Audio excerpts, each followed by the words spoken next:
Hey guys, Mark Lyon here. Lion Horses, helping you be the person your horse deserves. Today we're going to talk about how to let your horse go.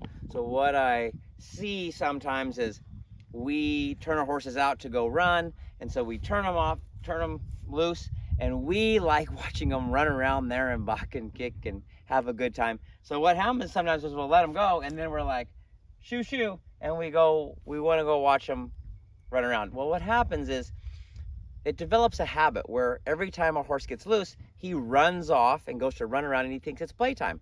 And it's not bad, but what happens is if you accidentally, he got loose, like you dropped the rope or he got turned loose or whatever, he thinks now it's playtime. So what I try to get in my habit of doing is getting the horse where he's thinking he's waiting for me to leave.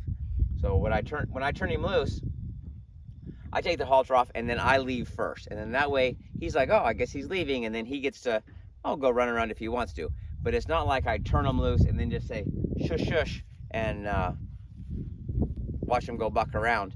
Because what happens is it kind of develops that habit in the horse where every time he gets turned loose or thinks he's loose, he'll go running around. The problem with that, or the reason I think it's a little bit dangerous, is I've seen and heard of a few people that have gotten kicked when they turned their horse loose because the horse wheeled around and went to run, and he was kicking out, not kicking at them, just maybe a little bit disrespectful to him. He wasn't trying to kick him, he's just kicking out because he's bucking around and having fun.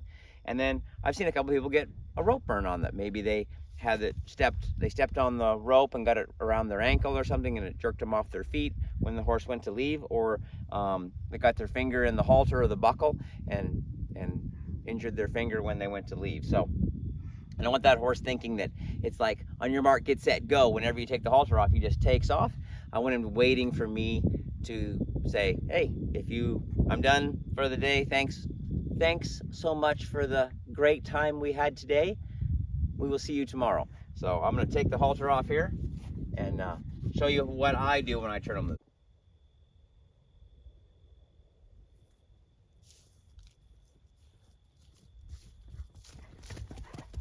What do you think, Ranger?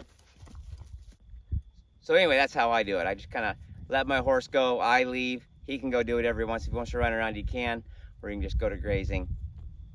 A little bit safer for me. Kind of it develops that habit in the horse where he's not thinking that as soon as I let him go, he's going to run around. Anyway, hope this tip helps.